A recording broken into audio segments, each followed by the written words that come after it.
देखने जा रहे हैं जिसका नाम है, ये हम देखने जा रहे हैं, इसको बोलता है कि DSO, डिजिटल स्टोरेज ऑसिलोस्कोप। ठीक है, क्या होता है इससे?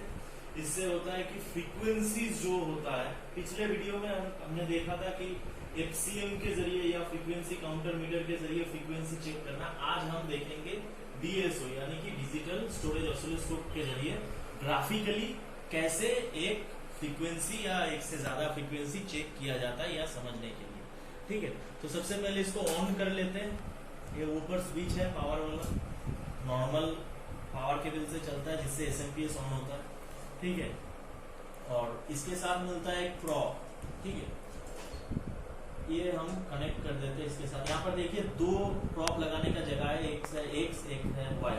तो मतलब इसका मतलब एक साथ यहाँ पे दोनों का फ्रीक्वेंसी चेक किया जा सकता है। चेक करके हम कंपैरिजन करके फिर बताते हैं कि दोनों में क्या अंतर है या क्या डिफरेंसेस है, वो सब हम मेजर करते हैं बाद में। तो उसके साथ देखिए यहाँ पे और दो प्रॉप है। ठीक है, यहाँ पर जो ये वाला प्रॉप है इसको हम पॉजिटिव प्रॉप कहेंगे और इसको हम नेगेटिव प्रॉप कहेंगे।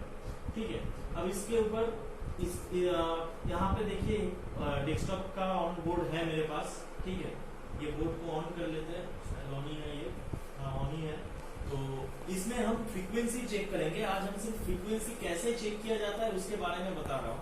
और इसमें तो ये मल्टी फंक्शनिंग है, सिर्फ फ्रीक्वेंसी के अलावा भी बहुत तरह से फ्रीक्वेंसी चेकिंग या फिर पीक वैल्यू ये सब वगैरह वगैरह बहुत कुछ चेक किया जाता है इसमें। तो फ्रीक्वेंसी कैसे चेक होता है? प्रोसेस सेम ही होता है। जैसे कि वोल्टेज चेक होता है, एक प्रॉप ग्राउंड एक प्रॉप रख के, प्रोसेस सेम ही होता है। जैसे कि ये प्रॉप हमने नेगेटिव पकड़ लिया, इसको हम ग्राउंड के साथ या ब्लैक के साथ कनेक्ट कर दिया। अब हम लोग जैसे जानते हैं कि एक बोर्ड में ये जो क्लॉक आईसी होता है, ये क्लॉक आईसी, इसके बगल में देखिए एक क्रिस्टल होता है जिसका वैल्यू है 14.318 मेगाहर्ट्ज। तो ये चेक करके देखते हैं कि इसमें वो वैल्यू आ रहा है कि नहीं। तो चलिए सबसे पहले चेक करते हैं। क्रिस्टल के लेग के बगल में दो कैपेसिटर रहता है। यहाँ पर देखिए, यहाँ पर ये दो कैपेसिटर है। तो एक में हम चेक कर लेते हैं कि कितना वैल्यू दिखा रहा है।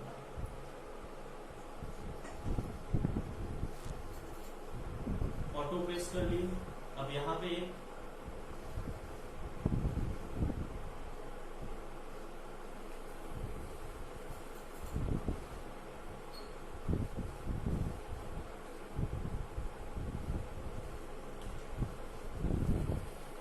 यहाँ पर देखिए, आप नीचे शायद देख पा रहे होंगे 14.318 शायद थोड़ा कम दिखा रहा है क्योंकि थोड़ा पकड़ने के लिए इधर उधर हो रहा है पकड़ने से, तो इसीलिए फ्रीक्वेंसी थोड़ा घट रहा है।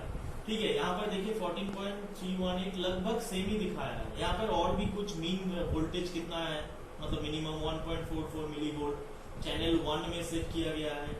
वोल्टेज पीक टू पीक कितना है 448 मिली वोल्ट। पीरियड कितना है 70.1 नैनो सेकेंड्स, मतलब 70 नैनो सेकेंड्स के अंदर ये चेक कर रहा है। अब इससे हम क्या कर सकते हैं, इससे हम पीरियड को बढ़ा सकते हैं। ठीक है, ये बढ़ाने से क्या हो जाएगा, ये ग्राफ में चेंजेस आ जाएगा। ये हॉराइजॉन्टली हम बढ़ा सकते हैं इसको, और इससे हम वर्टिकली बढ़ा सकते हैं। जैसे कि यहाँ पर देखिए 14.3167 दिखा रहा है और यहाँ पर पीरियड देखिए नैनो सेकेंड में आ गया। ठीक है, तो माइक्रो सेकेंड से नैनो सेकेंड जो आ गया है उसमें ग्राफ थोड़ा बढ़ गया है। मतलब ये सेकेंड, जितना सेकेंड बढ़ता जाएगा उतना ग्राफ भी बढ़ता जाएगा, उतना ज्यादा आपके यहाँ पे मतलब वेव शो करेगा। क्यों? क्योंकि 14 मेगाहर्ट्ज वो एक सेकेंड में कंप्लीट कर रहे हैं।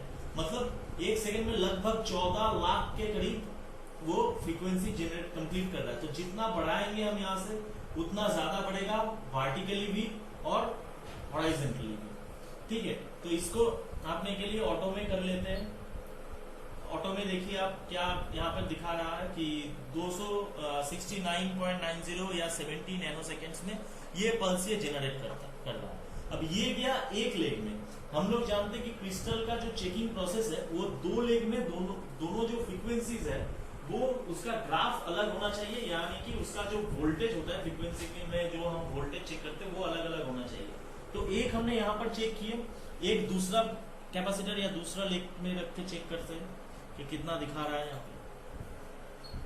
तो देखिए ये दोनों ग्राफ के अंदर डिफरेंसेस है।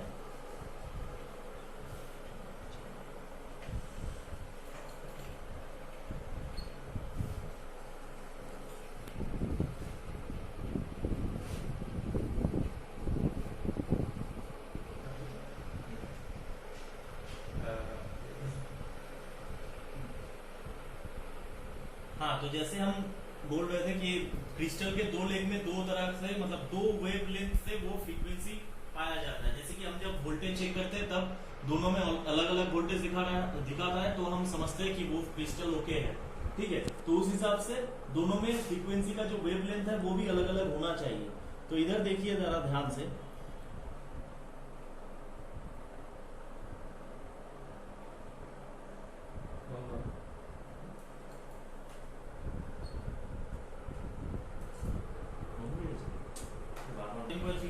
और ये जो ग्राफिकल इमेज जो है इसका पीक पॉइंट देखिए आप, और इसका जो मतलब जितना लेंथ है वो भी देखिए।